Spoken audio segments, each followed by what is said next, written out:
ഈശോ മിശിഹായ്ക്ക് സ്തുതിയായിരിക്കട്ടെ. കഴിഞ്ഞ ഒരാഴ്ചക്കാലം എത്ര അതിശയകരമായാണ് തമ്പുരാൻ നമ്മളെ നടത്തിയത്. പല വിഷമങ്ങളിലൂടെയും പല പ്രയാസങ്ങളിലൂടെ ആയിരിക്കാം നമ്മൾ കഴിഞ്ഞ ഒരാഴ്ചക്കാലം കടന്നുപോയത്. പക്ഷേ കർത്താവിൻ്റെ ഉള്ളം കരങ്ങളിൽ കർത്താവ് നമ്മളെ കൊണ്ട് നടത്തിയത് നമ്മൾ ഓർക്കുമ്പോൾ എത്ര നന്ദി പറഞ്ഞാലും മതിയാകുകയില്ല. നമുക്ക് ഈ അവസരത്തിൽ കർത്താവിനോട് 1000 നന്ദി പറഞ്ഞുകൊണ്ട് നാളത്തെ വിശുദ്ധ ദിവസത്തിനായി നമുക്ക് ഒരുങ്ങുകയും ചെയ്യാം. ഇന്ന് നമ്മൾ ചിന്തിക്കുന്ന വിഷയം മനസ്സിന് സൗഖ്യം നൽകുന്ന കർത്താവ്. ഇന്ന് നമ്മൾ ചിന്തിക്കുന്ന ദൈവവചനം വിശുദ്ധ യോഹന്നാൻ എഴുതിയ സുവിശേഷം 21-ാം അധ്യായം 15 മുതൽ 19 വരെ ഉള്ള വാക്യങ്ങളാണ്. തിബിരിയാസ് കടൽ തീരത്ത് പ്രത്യക്ഷപ്പെട്ട കർത്താവിനെക്കുറിച്ചാണ് നമ്മൾ വീണ്ടും ധ്യാനിക്കുന്നത്. പത്രോസിനോട് ചോദിക്കുന്ന 3 ചോദ്യങ്ങളാണ് നമ്മളിവിടെ കാണുന്നത്. 3 പ്രാവശ്യം തള്ളിപ്പറഞ്ഞ പത്രോസിനെ 3 പ്രാവശ്യം നിന്നെ ഞാൻ സ്നേഹിക്കുന്നു, നിന്നെ ഞാൻ സ്നേഹിക്കുന്നു, നിന്നെ ഞാൻ സ്നേഹിക്കുന്നു എന്ന് ആവർത്തിച്ച് പറയിപ്പിച്ച കർത്താവിനെയാണ് നമ്മളിവിടെ കാണുന്നത്. ശരിക്കും വിശുദ്ധ പത്രോസിന് ഒരു ആന്തരിക സൗഖ്യം നൽകുകയാണ് ഈ 3 ചോദ്യത്തിലൂടെ കർത്താവ്. മനസ്സ് വിഷമിച്ച് ഇരിക്കുന്ന പത്രോസിനെയാണ് നമ്മളിവിടെ കാണുന്നത്. വളരെ വിഷമിച്ചിരുന്നപ്പോൾ തൻ്റെ പഴയ തൊഴിലിലേക്ക് തിരിച്ചു പോയ പത്രോസിനെ അധ്വാന ഫലം കർത്താവിൻ്റെ വാക്കനുസരിച്ച് വല വീശി വല നിറയെ മീൻ കിട്ടിയ പത്രോസിനോട് കർത്താവ് ഒന്നുകൂടെ ആഴമായി മനസ്സിലിറങ്ങി കർത്താവ് പത്രോസിനോട് സംസാരിക്കുകയാണ്. പത്രോസേ, നീ എന്നെ സ്നേഹിക്കുന്നുണ്ടോ? നീ എന്നെ സ്നേഹിക്കുന്നുണ്ടോ? നീ എന്നെ സ്നേഹിക്കുന്നുണ്ടോ? ഈ 3 ചോദ്യത്തിന് 3 അർത്ഥമാണ് ഇവിടെ ഉള്ളത്. ഒന്നാമത്തെ ചോദ്യം ഇവിടെ ചോദിക്കുന്നത് 21-ാം അധ്യായം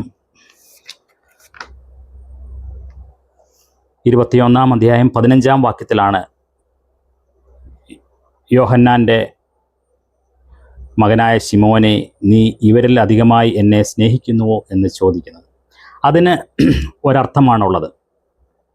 നിൻ്റെ കൂട്ടത്തിലുള്ളവരെല്ലാം എന്നെ സ്നേഹിക്കുന്നുണ്ട്, പക്ഷേ അവരൊക്കെ സ്നേഹിക്കുന്നതിലും അധികമായി നീ എന്നെ സ്നേഹിക്കുന്നുണ്ടോ? ഈ ചോദ്യം നമ്മളോടും കർത്താവ് ചോദിക്കുകയാണ്. നിൻ്റെ കൂട്ടത്തിലുള്ളവരൊക്കെ എന്നെ സ്നേഹിക്കുന്നുണ്ട്, എന്നെ കർത്താവ് എന്ന് വിളിക്കുന്നുണ്ട്, വിശുദ്ധ കുർബാന കൊള്ളുന്നുണ്ട്, എല്ലാം ചെയ്യുന്നുണ്ട്, പക്ഷേ അവരൊക്കെ സ്നേഹിക്കുന്നതിലും അധികമായി നീ എന്നെ സ്നേഹിക്കുന്നുണ്ടോ എന്നാണ് കർത്താവ് നമ്മളോടും ചോദിക്കുന്നത്. അങ്ങനെ ഒരു സ്നേഹമാണ് കർത്താവ് ആഗ്രഹിക്കുന്നത്. നമുക്കും അങ്ങനെ ഒരു സ്നേഹമാണ് കർത്താവിന് കൊടുക്കാൻ പറ്റുന്ന ഒരു ശാഠ്യം നമ്മുടെ ഉള്ളിൽ വേണം. എൻ്റെ അപ്പൻ കർത്താവിനെ സ്നേഹിക്കുന്നതിനേക്കാൾ അപ്പുറമായി എനിക്ക് സ്നേഹിക്കണം. എൻ്റെ ഭാര്യ എൻ്റെ കർത്താവിനെ സ്നേഹിക്കുന്നതിലും അപ്പുറമായി എനിക്ക് സ്നേഹിക്കണം. എൻ്റെ ഇടവകയിലുള്ളവർ കർത്താവിനെ സ്നേഹിക്കുന്നതിലും അപ്പുറമായി എനിക്ക് സ്നേഹിക്കണം എന്നുള്ളൊരു വലിയ വാശി നമ്മുടെ ഉള്ളിൽ വരണം എന്നാണ് ഈ വചനം നമ്മളെ പഠിപ്പിക്കുന്നത്. രണ്ടാമതായി പത്രോസിനോട് കർത്താവ് നീ എന്നെ സ്നേഹിക്കുന്നുവോ എന്ന് ചോദിക്കുന്നതിൻ്റെ അർത്ഥം,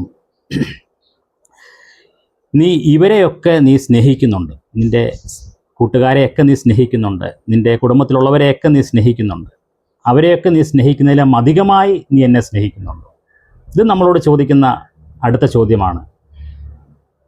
നിൻ്റെ ഈ ചുറ്റുപാടിൽ, നിൻ്റെ ഈ ലോകത്തിലുള്ള പലതിനെയും നീ സ്നേഹിക്കുന്നുണ്ട്, പക്ഷേ അതിനൊക്കെ അപ്പുറമായി ഒരു സ്നേഹം എന്നിലേക്ക് നിനക്കുണ്ടോ എന്നാണ് ഈ വചനം നമ്മളോട് ചോദിക്കുന്നത്. അതിലൊക്കെ അപ്പുറമായ ഒരു സ്നേഹം നമുക്ക് കർത്താവിനോട് വേണം എന്നാണ് ഈ വചനവും നമ്മളെ പഠിപ്പിക്കുന്നത്. എല്ലാറ്റിനും ഉപരിയായി എൻ്റെ കർത്താവിനെ സ്നേഹിക്കുവാനുള്ള വലിയൊരു കൃപ ലഭിക്കണമെന്ന് നമുക്ക് പ്രാർത്ഥിക്കാം. മൂന്നാമത്തെ ചോദ്യമാണ് വളരെ പ്രധാനപ്പെട്ട ചോദ്യവും. അവിടെയാണ് പത്രോസ് ആദ്യം 2 പ്രാവശ്യം സ്നേഹിക്കുന്നു എന്ന് പറഞ്ഞെങ്കിലും മൂന്നാമത്തെ ചോദ്യത്തിൽ പത്രോസ് പെട്ടെന്ന് കർത്താവിനെ തള്ളിപ്പറഞ്ഞത് മനസ്സിലോർത്തു.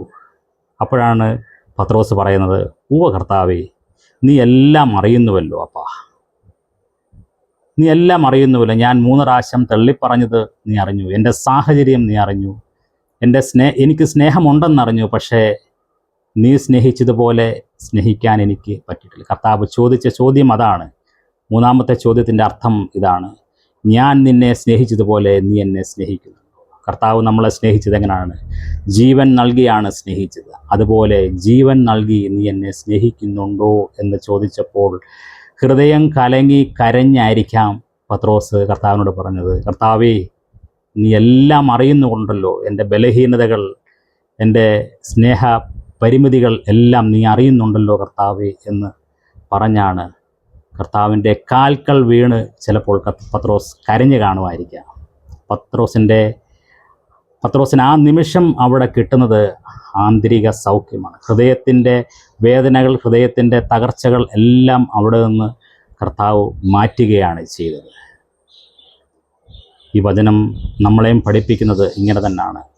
കർത്താവ് നമ്മളെ സ്നേഹിച്ച പോലൊരു സ്നേഹം നമുക്ക് നമ്മുടെ കർത്താവിനോട് നൽകാൻ സാധിക്കണം. സാധിച്ചെങ്കിൽ നമുക്ക് പല പ്രശ്നങ്ങൾക്കും പരിഹാരം നമുക്ക് കാണാൻ പറ്റും. അതൊന്നും നമുക്കൊരു പ്രശ്നമായി തോന്നുകയില്ല എന്നാണ് ഈ വചനം നമ്മളെ പഠിപ്പിക്കുന്നത്. ഒരു നാളത്തെ വിശുദ്ധ കുർബാനയിൽ പോകുമ്പോൾ നമ്മുടെയൊക്കെ ഈ ചിന്ത എപ്പോഴും അതായിരിക്കണം. ആ വിശുദ്ധ കുർബാന നമ്മൾ കാണുമ്പോൾ, അവിടെ നടക്കുമ്പോൾ കർത്താവ് നമുക്ക് നൽകിയ സ്നേഹമാണ് അവിടെ പറയുന്നത്. ആ സ്നേഹമാണ് നമ്മുടെ ഉള്ളിൽ വരേണ്ടത്. ആ സ്നേഹം നമ്മുടെ ഉള്ളിൽ വന്നു കഴിഞ്ഞാൽ നമുക്ക് അവിടെ നടക്കുന്ന പല കാര്യങ്ങളിലേക്കും നമ്മുടെ ശ്രദ്ധ പോവുകയില്ല. വിശുദ്ധ കുർബാനയിൽ മാത്രം നമ്മുടെ ശ്രദ്ധ നിൽക്കും. നമ്മുടെ ശ്രദ്ധകൾ പലതും കൂടുതലും അവിടെ നടക്കുന്ന കൊയറ്, അവിടെ നടക്കുന്ന വേറെ പല കാര്യങ്ങളിലേക്ക് നമ്മുടെ ശ്രദ്ധ പോകാറുണ്ട്. അവിടുത്തെ കുറവുകൾ നമ്മൾ കണ്ടെത്താറുണ്ട്. പക്ഷേ ഈ വചനം നമ്മളോട് പറയുന്നത്, കർത്താവ് സ്നേഹിച്ചതുപോലെ നമ്മൾ കർത്താവിനെ സ്നേഹിക്കുകയാണെങ്കിൽ, ആ സ്നേഹം നമ്മൾ കൂടുതലായി ഉണ്ടാകുകയാണെങ്കിൽ വിശുദ്ധ കുർബാനയിൽ മാത്രം നമ്മുടെ ശ്രദ്ധ വരും, വേറൊന്നിലേക്ക് നമ്മുടെ ശ്രദ്ധ പോവുകയില്ല എന്നാണ് ഈ വചനം നമ്മളോട് പറയുന്നത്. ഈ വചനത്തിൻ്റെ അവസാന ഭാഗം കർത്താവ് ചോദിച്ച ആ ചോദ്യത്തിൽ പത്രോസിന് പൂർണ്ണ സൗഖ്യം ലഭിച്ച് പത്രോസ് ധൈര്യപ്പെടുകയാണ്. പരിശുദ്ധാത്മാവിനെ പറ്റിയാണ് അടുത്തതായി പറയുന്നതും. അത് കഴിഞ്ഞ് പരിശുദ്ധാത്മാവിനെ അവർ സ്വീകരിച്ചു.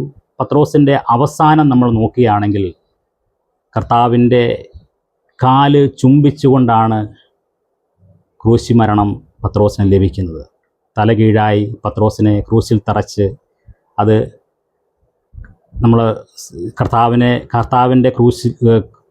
കാല് ചുംബിച്ചുകൊണ്ട് മരണം സ്വീകരിച്ച ഒരു പത്രോസിനെയാണ് നമ്മൾ അവിടെ കാണുന്നത്. അപ്പോൾ അത് പത്രോസിൻ്റെ ഉള്ളിലെ ആ ഒരു വലിയ ദുഃഖം മാറി കർത്താവിനെ സ്നേഹിക്കുന്നു എന്ന് പത്രോസ് ശരീരം കൊണ്ട് പ്രഖ്യാപിച്ചതാണ് നമ്മളവിടെ കാണുന്നത്. നാളത്തെ വിശുദ്ധ കുർബാനയിൽ നമ്മൾ പോകുന്നതിന് മുമ്പായി നമ്മളും കർത്താവിനോട് പ്രാർത്ഥിക്കേണ്ട ഒരേ പ്രാർത്ഥന ഈ 3 ചോദ്യങ്ങളിലെ പ്രാർത്ഥനകൾ തന്നെയാണ്. മറ്റുള്ളവർ സ്നേഹിക്കുന്നതിനേക്കാൾ ഉപരിയായി എൻ്റെ കർത്താവിനെ എനിക്ക് സ്നേഹിക്കുവാനുള്ള വലിയൊരു കൃപ കർത്താവെ നീ എനിക്ക് തരണമേ. മറ്റുള്ളവരോടുള്ള സ്നേഹത്തേക്കാൾ, ഞാൻ മറ്റുള്ളവരെ സ്നേഹിക്കുന്നതിനേക്കാൾ അധികമായി ഉള്ള ഒരു സ്നേഹിക്കുവാനുള്ള വലിയൊരു കൃപ കർത്താവെ നീ എനിക്ക് തരണമേ എന്ന് കർത്താവിനോട് പ്രാർത്ഥിക്കണം. അതിനൊക്കെ ഉപരിയായി കർത്താവെ, നീ എന്നെ സ്നേഹിച്ചതുപോലെ, ജീവൻ നൽകി സ്നേഹിച്ചതുപോലെ ജീവൻ നൽകി സ്നേഹിക്കുവാനുള്ള വലിയൊരു കൃപ കർത്താവെ നീ എനിക്ക് തരണമേ എന്ന് നമ്മൾ ഈ അവസരത്തിൽ കർത്താവിനോട് പ്രാർത്ഥിച്ച് നാളത്തെ വിശുദ്ധ കുർബാനയ്ക്കായി നമുക്ക് ഒരുങ്ങാം. നല്ല ഒരു വിശുദ്ധ ദിവസം നിങ്ങൾക്ക് ആശംസിക്കുന്നു. നാളെ ഒരു വലിയ ദൈവ സാന്നിധ്യം വിശുദ്ധ കുർബാനയിൽ നമുക്കെല്ലാവർക്കും ഉണ്ടാകട്ടെ എന്ന് പ്രാർത്ഥിച്ചുകൊണ്ട് പിതാവിൻ്റെയും പുത്രൻ്റെയും പരിശുദ്ധാത്മാവിൻ്റെയും നാമത്തിൽ ആമേൻ.